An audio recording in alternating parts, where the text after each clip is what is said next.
My name's Laura Newman. I'm the Executive Officer of Social Education Victoria. This video is looking at two main topics. The first is why it's really beneficial for young people to be studying the humanities, to be doing subjects like politics, like sociology, and like civics and citizenship, and how that will help them in their careers. And then the second part of this video will look into what some of the best practices that teachers can use when they're delivering careers education within their subjects, because sometimes it can be a little bit daunting. There's a big reason to study the humanities. Regardless of their career trajectories, all young people need to be supported to be active and informed members of the community, and they'll all need to vote. They'll all need to participate in our society. They need to be able to critically evaluate evidence. They need to be able to support their ideas with really robust evidence, and they need to know about the world around them, no matter what their career trajectory is. While this report will focus on careers education, this is by no means the only reason that it's really important for young people to study subjects like politics, sociology, and civics and citizenship. Young people are becoming adults in a climate where there are significant challenges faced by our society.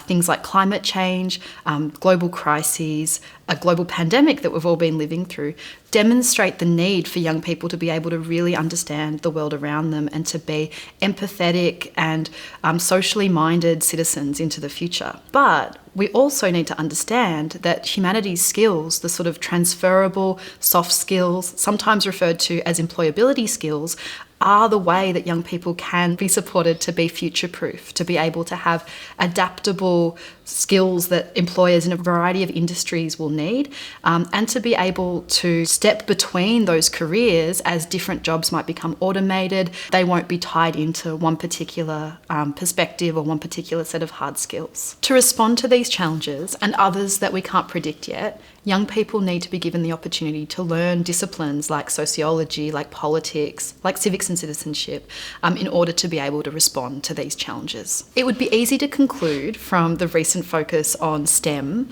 on things like science, technology, engineering and mathematics, that the only sort of sure bet in terms of careers for students is to go into the sciences. And what we know from the research around job trajectories is that this is just not the case. We know that graduates of humanities degrees are more likely than graduates of maths degrees to be employed a couple of years after completing their degree. We know that 2/3 of the CEOs of Australian Stock Exchange listed companies completed degrees in the social sciences, things like politics, things like sociology or anthropology, philosophy or economics.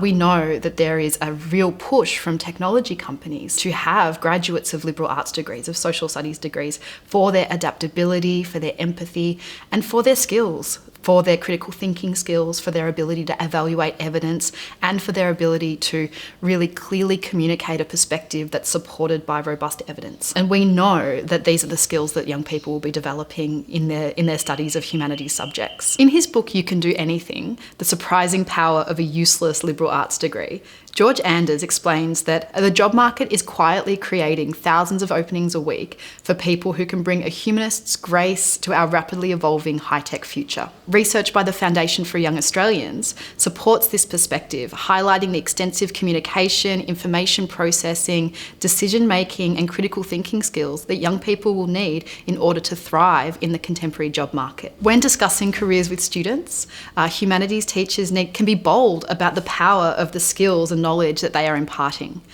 Leaders in business and technology, often humanities graduates themselves, have been actively and vocally seeking out such skills for quite a few years now. The late Steve Jobs, former CEO and founder of Apple, had this to say about graduates from the humanities. It's in Apple's DNA that technology alone is not enough.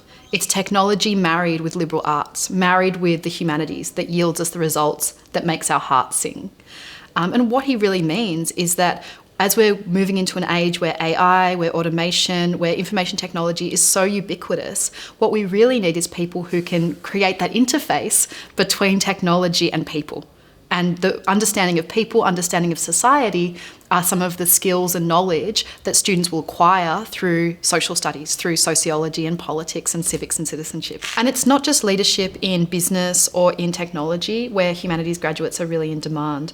Considering the funding cuts to university-level humanities courses, a surprising number of federal parliamentarians, including ministers, have education backgrounds in social sciences. The top 3 degrees held by current serving federal politicians are law, arts and economics. International research echoes what we've found in Australia, where a large piece of research surveying leaders in business, in non-profit and in government areas found that over 55% of leaders surveyed had degrees in the humanities. And we can see this across all sectors. And what's significant about that piece of research, that it identified the different age groups of the leaders, and it found that young people who were in leadership, people under the age of 45, were much more likely to have completed social studies style degrees compared to older style leaders who are more likely to have a background in science and technology. We can see that it's something that will make young people more employable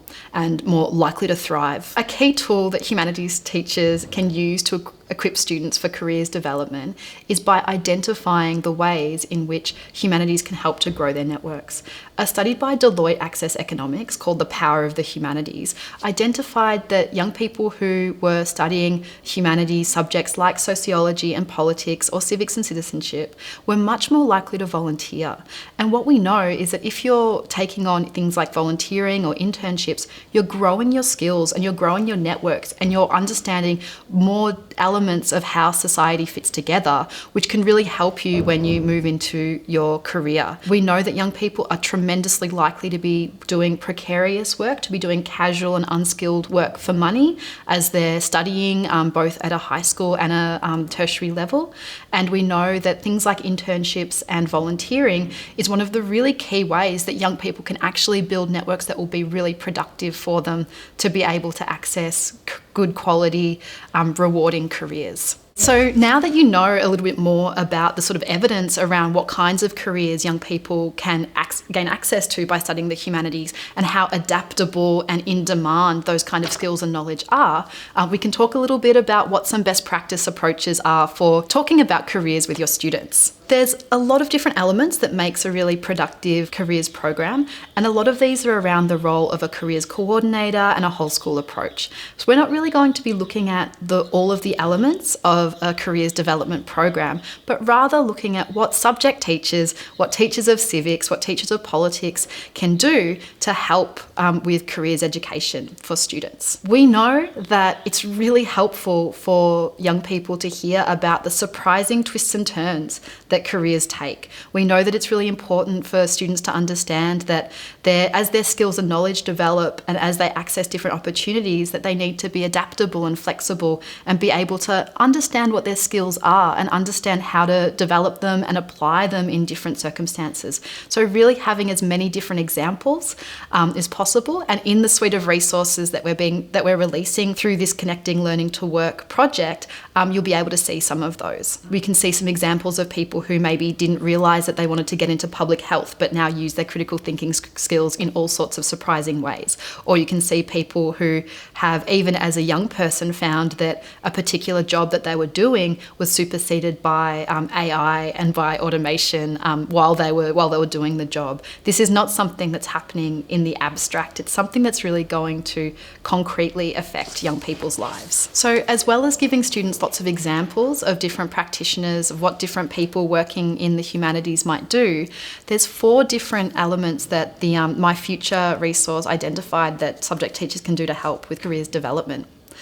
The first is to be a role model, to talk about your own career development, to talk about the kinds of decisions that you made, and be open to answering questions about what kinds of things were surprising. Be willing to talk with young people about their careers, about their interests, and try and really be clear about the kinds of skills that students are using and learning so that they can understand how they might be applied in different work that they might do in the future. Make links to careers during your teaching. And this one is really, really important. And there's some resources in this suite of Connecting Learning to Work resources about ways that you can do that when you're introducing different types of resources into your classroom, to really talk about the kinds of careers that the people who are writing, are being talked about, who are connected to the resources that you're using, how their careers work and what kind of pathways they might have, to be able to highlight those possibilities. And then the fourth way is to contribute to your school's careers program, to actually, engage with your careers coordinator,